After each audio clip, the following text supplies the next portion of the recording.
नमस्ते दोस्तों, एक बार फिर से स्वागत है आपका मेरे YouTube चैनल दीप क्लासेस में, जिसमें हम MHD 24 की इकाई 3 के बारे में जान रहे थे।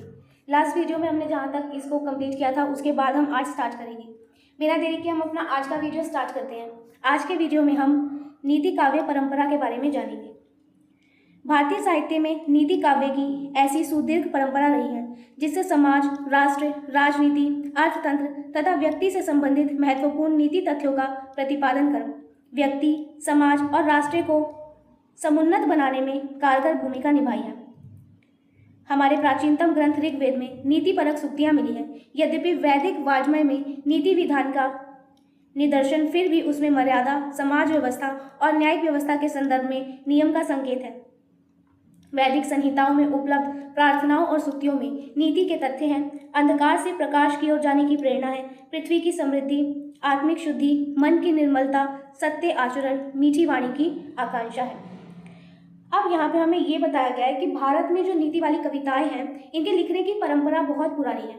नीति का मतलब हमें बताया गया है कि नीति का मतलब होता है सही और गलत की समझ। इन कविताओं ने जो है न केवल इंसान को अच्छा बनाया, बल्कि इसके साथ साथ समाज, देश और हमारी राजनीति को भी सही रास्ता दिखाया है नीति काव्य ने।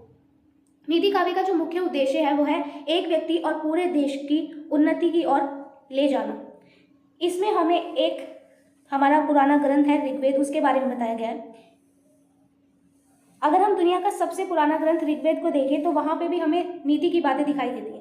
हालांकि ये जो वेद है, इन वेदों में आज की तरह कोई कानूनी किताब ये हमें नहीं देखने को मिलती, लेकिन फिर भी उसमें बताया गया है कि मर्यादा में कैसे रहना चाहिए और समाज में हमें कैसे चलना चाहिए, साथ ही साथ न्याय कैसे करना चाहिए। यानी हमारे संस्कारों की जो जड़ें हैं वो वेदों से ही हमें जुड़ी हुई दिखाई देती हैं। साथ ही साथ वेदों में जो हमें प्रार्थनाएं और मंत्र दिए गए हैं, वह क्या करते हैं, हमें प्रकाश की ओर ले जाते हैं अंधकार से। या अंधकार का मतलब हो गया बुराई और प्रकाश का मतलब है अच्छाई। यानी कि ये प्रार्थनाएं और मंत्र हमें बुराई से अच्छाई या फिर कहें अंधकार से प्रकाश की ओर ये हमें लेके जाते हैं। इनमें हमें ये सिखाया गया है कि हम अपनी आत्मा को शुद्ध कैसे रखें, मन को साफ कैसे रखें और हमेशा सच बोलें। और सबसे मीठी वाणी में बात करें, ये हमें इसमें ऋग्वेद में बताया गया है। हमेशा हमें सच बोलना चाहिए। और यही इन नीति काव्यों का एक असली सार है कि एक ऐसा जीवन जीना जो खुद के लिए और धरती के लिए, सभी के लिए मंगलकारी हो। आगे देखें, नीति प्रतिपादन की दृष्टि से संस्कृत के काव्य और नाटक कम महत्वपूर्ण नहीं है, जिनमें प्रसंगवश जगह जगह नीति पदावली मिलती है। नीति काव्य परंपरा में संस्कृत के अनेक नीति ग्रंथों की गणना की जाती है, जिसमें चाणक्य नीति, विदुर नीति और भर्तृहरि के नीति शतक प्रमुख हैं। यहाँ हमें बताया गया है कि जब हम संस्कृत के नाटक या फिर कविताओं को पढ़ते हैं तो हमें हर कदम कदम पर जो है जीवन जीने के सही तरीके यानी कि नीति की बातें देखने को मिलती है। संस्कृत साहित्य में नीति की एक बहुत बड़ी परंपरा रही है। इसमें कुछ किताबें तो बहुत ही प्रसिद्ध हैं। उन प्रसिद्ध किताबों में आ जाती है चाणक्य की नीति, फिर है एक विदुर की नीति, साथ ही साथ एक राजा रहे भर्तृहरि, उनके द्वारा लिखे गए नीति शतक। ये जो किताबें हैं ये हमें समाज में व्यवहार करने की सबसे सटीक तरीके सिखाती हुई दिखाई देती है। इसमें भर्तृहरि के नीति शतक को अत्यंत प्रसिद्धि मिली। भर्तृहरि जो है वो प्राचीन नीति काव्य के सम्राट माने गए हैं। विभिन्न कवियों का सुभाषितों के संग्रहों के रूप में नीति काव्य उपलब्ध है। शुक्र नीति, नीति शतक, नीति मंजरी आदि नीति विषयक कृतियां हैं। यहाँ पे हमें बताया गया कि जो हमने जो है 3 लेखकों की बात करी, उसमें भर्तृहरि जो है सबसे ज़्यादा प्रसिद्ध है और इन्हें नीति काव्य का सम्राट माना जाता है। इनका जो लिखा गया नीति शतक है ये दुनिया भर में बहुत पसंद किया जाता है। इसी के अलावा इन्होंने शुक्र नीति और नीति मंजरी जैसी और भी कई रचनाएं की हैं, जिन्हें हम सुभाषित कहते हैं। सुभाषित का मतलब होता है कि सुंदर और अनमोल वचन, जो छोटे छोटे श्लोकों में जो है हमें बहुत बड़ी बात कह देते हैं, उन्हें कहते हैं सुभाषित। आगे देखें, नीति विषय ग्रंथों में महाभारत को प्रतिनिधि ग्रंथ माना गया है। इसे भारतीय नीति विश्वकोश की संज्ञा दी गई है। गीता तो योग शास्त्र और नीति शास्त्र की ऐसी खान है जो ज्ञान, कर्म और भक्ति के समन्वित स्वरूप में प्रगतिशील और बहुमुखी साधना का पाठ पढ़ाती है। संस्कृत नीति काव्यों में केवल धर्म नीति का ही उद्घाटन नहीं हुआ, बल्कि उसमें लौकिक जीवन से संदर्भित विविध विषयों पर नीति निर्वचन भी उपलब्ध है। अब हमें यहाँ महाभारत की बात बताई गई है कि इसे जो है भारतीय नीति का विश्वकोश माना जाता है, यानी कि इंसाइक्लोपीडिया कहा जाता है।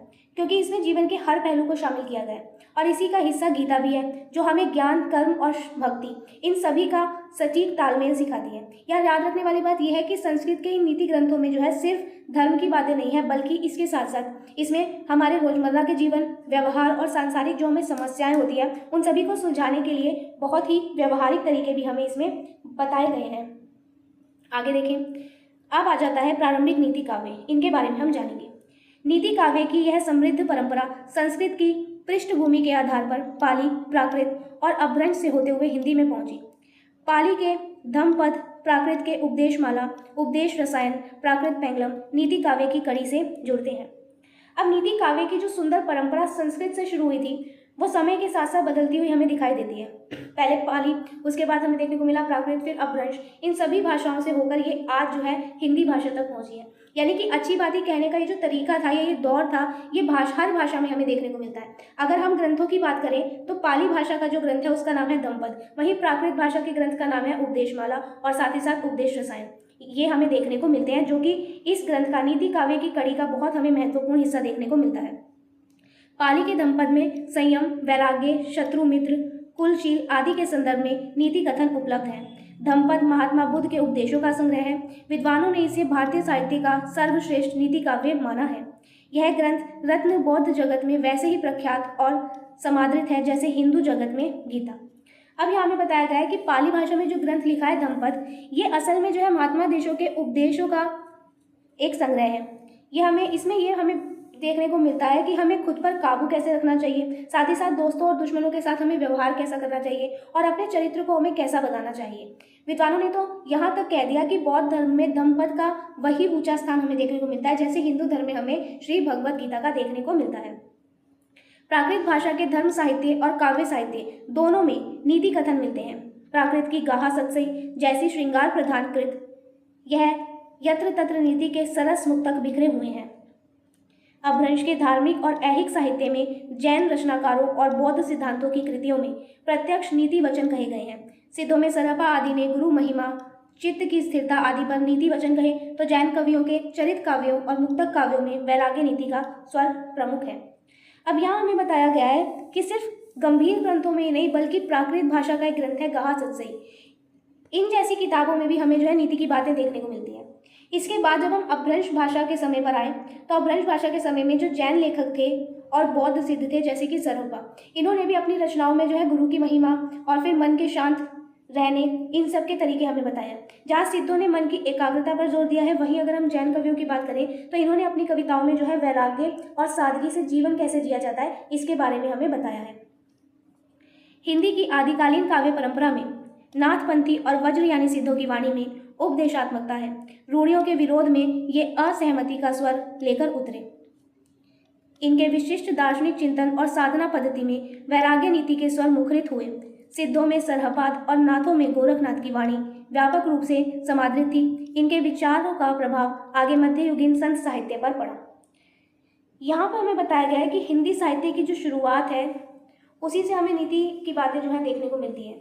तो हिंदी साहित्य की शुरुआत अगर हम देखें तो हमें आदिकाल से देखने को मिलती है, वहीं से हम इन नीति परक काव्यों को भी देखते हैं।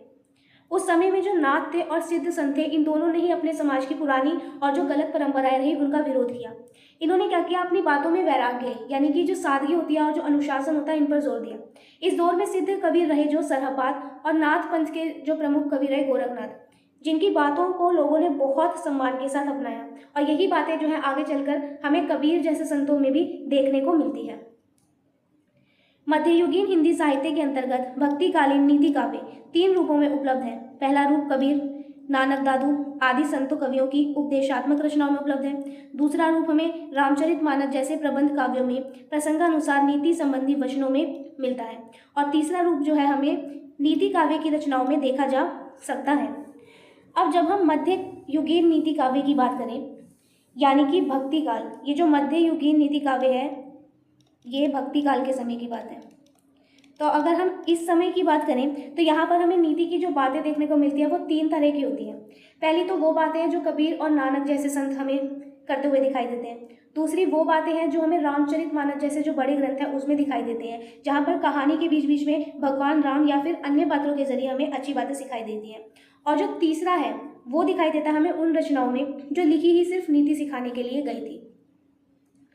कबीर, नानक, दादू और रैदास आदि संतों की रचनाओं में नीति काव्य की सुस्पष्ट और मुखर परंपरा मिलती है, जहाँ जगत की नश्वरता, निस्सारता और मायामोह का दिग्दर्शन कराकर जीवन का सार समझाने का भाव है।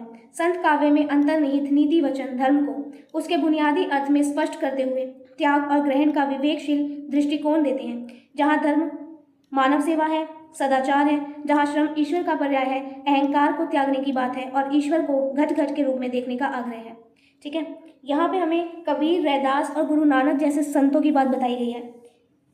इन संतों ने क्या किया, हमें बहुत ही आसान भाषा में ये समझाया कि जीवन का सार क्या होता है। इन्होंने बताया कि जो दुनिया है ये हमेशा रहने वाली नहीं है, इसीलिए मोह माया में मत पड़ो। और उनके लिए धर्म का मतलब था कि इंसानों की सेवा करना, उनके साथ अच्छा व्यवहार करना और बहुत मेहनत करना। इन्होंने हमें ये सिखाया कि अपने अहंकार को हमें छोड़ देना चाहिए, क्योंकि ईश्वर जो है वो किसी भी मंदिर या मस्जिद में नहीं है, बल्कि ईश्वर हर इंसान के दिल में बसता है। और उनका संदेश था जो वो बहुत साफ था कि हमें अपना आचरण शुद्ध रखना चाहिए और सभी को प्यार करना चाहिए। आगे देखिए, शुद्ध आचरण, इंद्रिय निग्रह और सब प्रकार के आत्मालोचन का उपदेश है। संतों का नीति काव्य कलात्मक दृष्टि से भले ही प्रौढ़ न हो, लेकिन विचार की दृष्टि से अत्यंत प्रौढ़ है, जो उपदेशात्मक स्वरों में सुधारवादी प्रकृति की मांग को अभिव्यक्त करता है। त्याग और वैराग्य की नीति के साथ साथ जीवन की व्यवहारिकता का सबक उसमें मौजूद है। संतों के नीति वचनों ने तत्कालीन समाज में व्याप्त सांप्रदायिक वैमनस्य की अग्नि को बुझाने का महान कार्य किया है। अब यहाँ पे हमें ये बताया गया है कि जो संत थे, इन संतों ने हमें आत्मालोचन का मतलब होता है कि खुद की कविताओं को देखने की सलाह दी है। ये जो संत थे, भले ही उनकी भाषा बहुत सजावटी या बनावटी नहीं रही हो, लेकिन इनका जो विचार था वो बहुत गहरा था। इन्होंने समाज को सुधारने के लिए उपदेश दिए थे और इनकी बातों में सिर्फ त्याग या वैराग्य नहीं था, बल्कि ये भी था कि जीवन जीने का जो व्यवहारिक तरीका है वो कैसा होना चाहिए। इसमें सबसे बड़ी बात ये थी कि उस दौर में जब हमें समाज में धर्म के नाम पर नफरत फैली हुई दिखाई देती है, तब इन संतों ने क्या किया, नीति वाली बातें लोगों के बीच जो है बताई, ताकि जो भाईचारा है वो बढ़े। ये काम इन संतों ने हमें यहाँ पर करके दिखाया। फिर नैतिक सिद्धांतों और विचारों का प्रस्फुटन सूफी काव्यों में दिखाई देता है, लेकिन प्रभाव की दृष्टि से संत काव्य परंपरा के समक्ष नहीं ठहरता, क्योंकि सूफी प्रेमाख्यानों में कवियों की क्षमता लौकिक प्रेम व्यंजना के माध्यम से सूफी दर्शन की अभिव्यक्ति में अधिक संलग्न रही है। अब नीति की जो बातें हैं ये हमें सूफी कवियों की रचनाओं में भी देखने को मिलती है, लेकिन अगर हम प्रभाव की बात करें तो जो संत काव्य हैं, जिसमें हमें कबीर और दादू और नानक की बातें देखने को मिलती है, लोगों पर उनका असर जो है ज़्यादा था। इसका कारण ये था कि सूफी कवियों ने अपनी बात कहने के लिए प्रेम की कहानियों का सहारा लिया था और उनका जो मुख्य ध्यान था वो प्रेम के जरिए ईश्वर तक पहुँचने का और उसके दर्शन पर आधारित था। जबकि जो संत थे वो सीधे ही सीधे समाज सुधार की बातें करते थे। आगे देखिए, राम भक्ति शाखा के अंतर्गत गोस्वामी तुलसीदास ने अपनी कृतियों रामचरितमानस, दोहावली, कवितावली आदि में लोकोत्थान और आत्मोत्थान दोनों ही दृष्टियों से नीति तत्व का उद्घाटन किया। भक्ति के आदर्श के साथ साथ नीति की बातें भी तुलसीदास की कृतियों में जगह जगह उपलब्ध है। इन कृतियों में वर्णित नीति मनुष्यता के संधान की दिशा निर्धारित करती हैं। अब यहाँ हम बात करते हैं गोस्वामी तुलसीदास की। इन्होंने जो रचनाएं लिखी उसमें हमें रामचरितमानस, दोहावली, कवितावली ये सब दिखाई देती हैं। ये जो रचनाएं थी इसमें भी बहुत सारी नीति की बातें कही गई हैं, जो कि समाज की भलाई के लिए और खुद की उन्नति दोनों के लिए बहुत ज़रूरी है। इनकी बहुत प्रसिद्ध एक लाइन है तुलसीदास की, परहित सरिस धर्म नहीं भाई। इसका मतलब होता है कि दूसरों का भला करने से बड़ा कोई भी धर्म नहीं होता और दूसरों के दुख देने से बड़ा कोई भी पाप नहीं होता। तो तुलसीदास जो है, इन्होंने नीतियाँ जो बताई, उन नीतियों में हमें ये बताया कि एक सच्चा और अच्छा इंसान बनने का क्या रास्ता होता है। ठीक है, इसका अर्थ मैंने आपको बता दिया, परहित सरसी धर्म नहीं भाई, यानी कि दूसरों का भला करने से बड़ा कोई धर्म नहीं है और दूसरों को दुख देने से बड़ा कोई पाप नहीं है। ये जो बताया, पर पीड़ा सम नहीं अधमाई। ठीक है, आगे देखें, मनुष्यत्व की भावना जगाती है। भारतीय संस्कृति के अनुरूप मानव समाज को रूपायित करने उद्देश्य से तुलसीदास ने जीवन के विविध संदर्भों में नीति निर्देशन किया। आदर्श और व्यवहार दोनों दृष्टियों से मानव मूल्यों की प्रतिष्ठापना की आकांक्षा पैदा की। उनकी रचना दोहावली अपने स्वरूप में नीति निर्देशन के लिए ही संग्रहित किया गया ग्रंथ प्रतीत होता है। 551 दोहे तथा 22 सोचों के इस संग्रह का मानस, रामाज्ञा प्रश्न, तुलसी सतसई तथा वैराग्य संदीपनी के अंश भी सम्मिलित है। अब तुलसीदास जी हैं जो वो चाहते थे कि जो हमारा समाज है भारतीय संस्कृति के हिसाब से बहुत बेहतर बने। उन्होंने सिर्फ बड़े आदर्श ही नहीं हमें दिखाए बल्कि ये भी सिखाया कि रोज़मर्रा के जीवन में जो है व्यवहार कैसा होना चाहिए। इनकी एक किताब है दोहावली, इसमें बहुत खास तौर पर हमें नीति की बातें देखने को मिलती हैं। इसमें हमें 551 दोहे और 22 सोचें देखने को मिलते हैं। इसकी खास बात यह है कि इसमें इनकी दूसरी जो बड़ी किताबें हैं जैसे कि रामचरितमानस और तुलसी सतसई, ये भी बहुत ज़रूरी नीति वाले अंश जो है इसमें शामिल किए गए हैं। इसमें व्यक्ति, समाज, परिवार तथा धन आदि से संबंधित नीति वचन है। आत्मिक नीति पर बल है। गुणों के प्रेम की अनन्यता को महत्व दिया गया है। कृष्ण भक्त कवियों में आध्यात्मिक नीति की प्राबल्यता है, लेकिन व्यावहारिक नीति का अभाव है। इसी अभाव की क्षतिपूर्ति राम भक्ति शरण में कवियों ने की। अब यहाँ हमें बताया गया है कि इस संग्रह में तुलसीदास ने जो है हर विषय पर बात की है, चाहे वह एक व्यक्ति का खुद का स्वभाव हो या समाज के प्रति जिम्मेदारी हो या फिर परिवार को कैसे जोड़कर रखना चाहिए, साथ ही साथ जो है धन का हमें सही इस्तेमाल कैसे करना चाहिए। इन्होंने आस्तिक नीति यानी कि ईश्वर पर विश्वास रखने और उसी पर सही काम करने पर जोर दिया है। तुलसीदास का मानना था कि इंसान के सभी गुणों में प्रेम सबसे ऊपर है और इसके बिना कुछ भी समाज में बेहतर नहीं हो सकता। साथ ही साथ बिना भेदभाव के सबसे प्रेम करना ही तुलसीदास की सबसे बड़ी नीति है। आगे हम कृष्ण भक्त कवियों की बात करें तो इनकी रचनाओं में हमें अध्यात्म और भक्ति इन दोनों की ही बातें देखने को मिलती हैं, यानी कि भगवान से जुड़ने की नीति। लेकिन समाज में रहकर व्यवहार कैसे करना है, इस व्यवहारिक नीति की वहाँ थोड़ी बहुत हमें कमी देखने को मिलती है। इस कमी को जो है राम भक्त कवियों ने पूर्ण कर दिया था। राम भक्त कवियों ने हमें ये सिखाया कि भक्ति के साथ साथ एक आदर्श बेटा या एक आदर्श भाई, पति और नागरिक बनकर जो है हमें समाज में कैसे रहना चाहिए, ये सब हमें सिखा दिया राम भक्त कवियों ने। आगे देखिए, भक्ति काव्य के प्रमुख नीति कवियों में उन रचनाकारों की चर्चा की गई है जिन्होंने स्वतंत्र रूप से नीति ग्रंथों का प्रणयन किया, विषय वैविध्य और उपयोगिता की दृष्टि से जिनका महत्व है, जिसका कलात्मक पक्ष भी उपेक्षणीय नहीं। इस नीति काव्य धारा की प्रथम रचना कवि पद्मनाभ की डूंगर बावनी मानी जाती है। ठीक है, यहाँ पे हम देखें कि भक्ति काल जो है उसमें कुछ ऐसे कवि भी हुए जिन्होंने किसी कहानी के बीच में नहीं बल्कि खास तौर पर हमें नीति सिखाने के लिए जो है कविताएं लिखी। इनकी बातों में बहुत वैरायटी भी हमें देखने को मिलती है और ये आज भी हमारे काम आती है। इस तरह की कविताओं की जो शुरुआत है वो की थी पद्मनाभ नाम के कवि ने, जिनकी रचना है डूंगर बावनी, जो कि 1486 में लिखी गई थी। बावनी के 53 छप्पय दया, कोप, सप्त व्यसन आदि विषयों पर केंद्रित है, जिनमें एक तरह जीवन की सफलता के लिए आदर्श सूत्रों का संकेत है तो दूसरी तरफ बुरी आदतों से दूर रहने का परामर्श। अभी जो डूंगर बावनी किताब है अगर हम देखें तो इसमें हमें 53 छोटी कविताएं जो है देखने को मिलती हैं, जिसमें हमें दया करना या फिर गुस्से पर काबू पाना और साथ ही साथ जुए या नशे जैसी बुरी आदतों के बारे में हमें बताया गया है। एक तरह से हमें ये बताया गया है कि सफल होने का मंत्र क्या है, वो हमें ये पुस्तक बताती है और दूसरी तरफ ये हमें चेतावनी भी देती है कि किन बुरी आदतों से हमें हमेशा दूर रहना चाहिए। जैन कवि चक्रसी या फिर ठकुरसी के नीति काव्य कृपण चरित्र तथा पंचेंद्री वेली की हस्तलिखित प्रतियां क्रमशः बंबई के दिगंबर मंदिर और जयपुर के वंशीधर मंदिर में सुरक्षित हैं। कृपण चरित्र में एक कृपण सेठ और उनकी उदार पत्नी की रोचक कथा को काव्य में पिरोकर दान और भोग की संपत्ति का सदुपयोग बताया गया है और कृपणता पर उपहास किया गया है। पंचेंद्र वेली में छप्पय इंद्रिय निग्रह की प्रेरणा देती है। अब यहाँ हमें बताया गया एक बहुत ही महत्वपूर्ण कवि हुए, उन्होंने जो है कृपण चरित्र नाम की एक बहुत ही मज़ेदार कहानी लिखी। इसमें एक कंजूस सेठ और साथ ही साथ उसकी एक दयालु पत्नी की कहानी हमें बताई गई है, जो हमें ये समझाती है कि पैसे को सिर्फ दबाकर नहीं रखना चाहिए बल्कि हमें उसका सही इस्तेमाल भी करना चाहिए दान करने और अच्छे जीवन जीने के लिए। साथ ही साथ उन्होंने इसमें यह भी बताया कि कंजूसी का मजाक उड़ाते हुए उदार बातों की हमें सीख इन्होंने हमें यहाँ पर दी। और इनकी एक और किताब है जिनका नाम है पंचेंद्रिय वेली। हमें अपनी 5 इंद्रियों इन पर काबू कैसे रखना चाहिए ये हमें इस पंचेंद्र वेली रचना में जो है देखने। अब इसके आगे का टॉपिक जो है हम आगे कंटिन्यू करेंगे अपने दूसरे वीडियो में।